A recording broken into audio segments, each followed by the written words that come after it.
muito importante que você veja o vídeo que eu trago para você agora, para que separemos o joio do trigo, os fariseus dos verdadeiros cristãos. O que você vai ver agora é uma aula de cristianismo que deveria ser seguido por todo verdadeiro cristão, mas que nós vemos que não é. Eu acabei de publicar o vídeo sobre o Frei Gilson, defendido pela Nicole Água de Chuca Hello Kitty mineira, que disse que nós somos intolerantes, mas que são eles que querem nos fazer engolir a sua fé, a sua Bíblia, goela abaixo e reto acima na nossa Constituição, e nós não permitiremos que cada um professe a sua fé da porta da sua igreja para dentro, como mostra este pastor Nilson Gomes, que eu trago para você agora e que vale a pena ver esta pregação impecável deste pastor Nilson Gomes. Anote este nome, siga o pastor Nilson Gomes,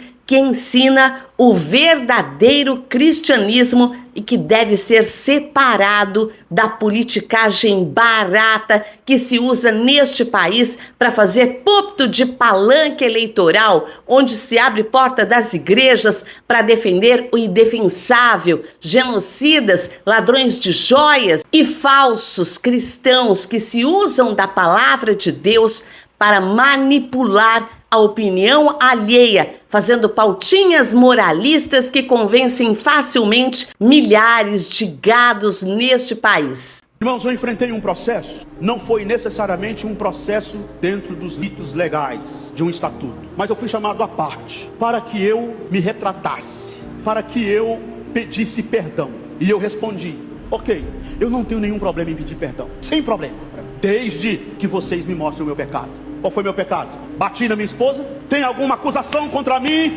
de que eu traí a minha esposa, traí a minha família, me envolvi em casos de adultério? Mostra o meu pecado. Roubei dinheiro da igreja, me rebelei contra o ministério, apontem o meu pecado.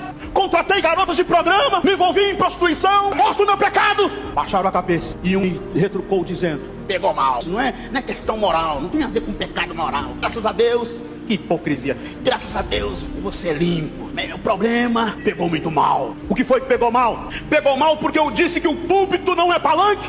Pegou mal porque eu disse que Jesus não é cabo eleitoral de nenhum político e de nenhum partido político. Pegou mal porque eu disse que o evangelho não é instrumento de promoção política. Pegou mal porque eu falei que a igreja não é de esquerda nem de direita, que a igreja não é nem comunista, nem capitalista, nem socialista, que a igreja não tem que estar aliançada com político nenhum. Foi isso que pegou mal. Pois então façam o que vocês quiserem comigo. Me matem, me excluam, façam o que quiser. Eu sei em quem eu tenho crido. Eu tenho responsabilidade e compromisso com o evangelho de Cristo. E essa palavra de Pedro bateu em cheio no meu peito.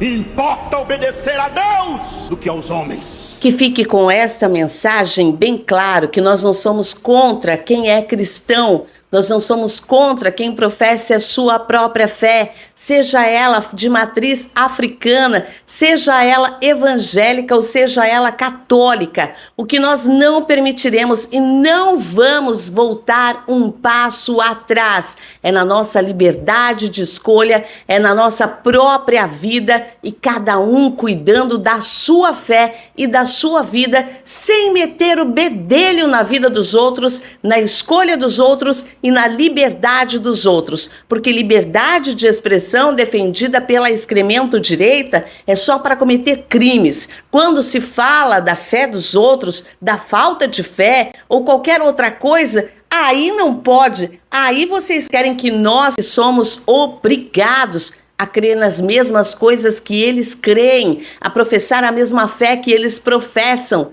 Isso sim é intolerância, intolerância religiosa, intolerância das escolhas dos outros. Eu trouxe também uma fala impecável da Ava Santiago. Para quem não conhece, é uma cristã que ela combate o fascismo no seu próprio ninho evangélico, que também é perseguida por vários outros que se dizem cristãos, mas que não respeitam o posicionamento da Ava Santiago, que é um exemplo de cristã aqui no Brasil a ser seguido e defendida. Ela é vereadora em Goiânia e faz um trabalho sensacional do verdadeiro cristianismo.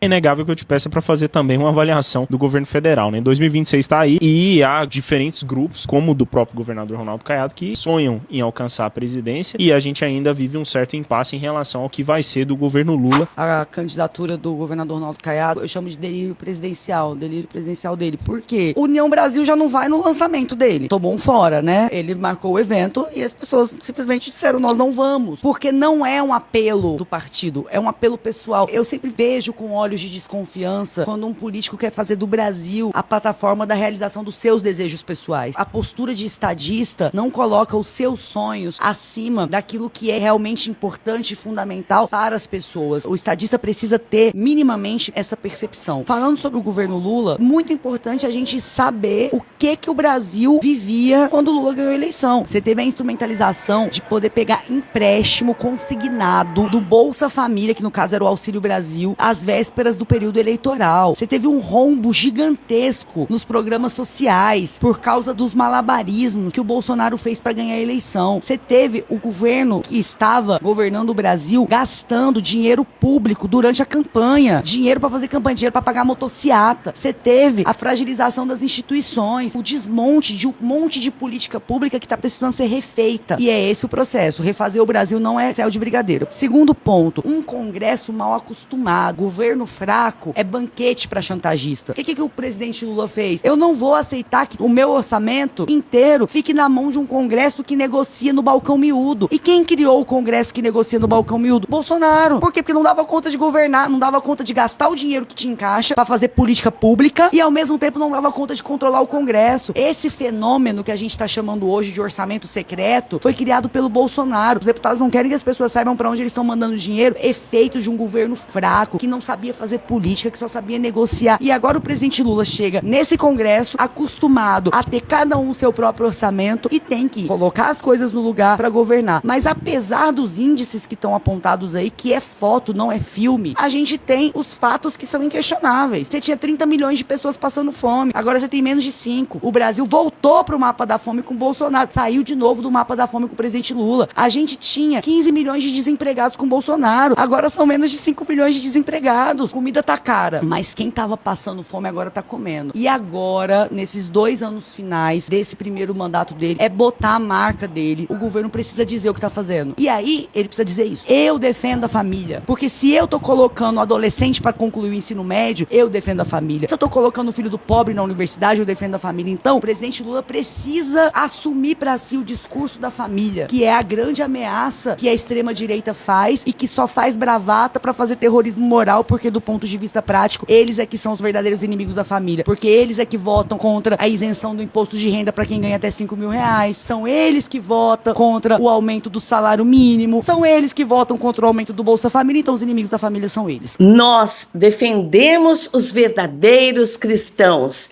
aqueles que falam a verdade, aqueles que não manipulam, aqueles que não mentem, aqueles que mostram o que realmente acontece neste país. Tudo fora disso é inútil. Tudo fora dessas falas que vocês acabaram de ver é manipulação barata, é uso da fé para fazer politicagem, para colocar mitos em seus púlpitos, de onde tiraram Jesus e agora fazem essa vergonha que é o cristianismo em sua maioria aqui no Brasil.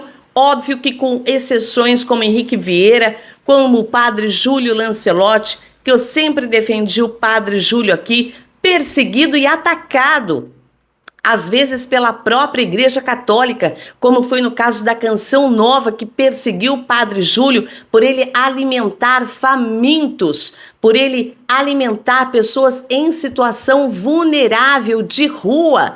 É esse o verdadeiro cristianismo que nós temos que seguir, caso tenhamos a intenção de realmente seguir os passos de Jesus, como estes cristãos como Henrique Vieira e até o Papa Francisco também, que combatem o fascismo no mundo inteiro e são atacados pela própria Igreja Católica. Onde é que está esse cristianismo que a gente não está vendo nos dias de hoje? Onde é que estão essas pessoas que antigamente faziam caridade, que pregavam um verdadeiro amor de Jesus, ama o teu próximo como a ti mesmo, que tiravam pessoas da sarjeta, que cuidavam dessas pessoas, como faz o próprio Padre Júlio, que tem um trabalho maravilhoso e verdadeiramente cristão. É deste cristianismo que falamos, é este cristianismo que defendemos e que cada um cuide da sua fé e da sua vida e não encha o saco de ninguém.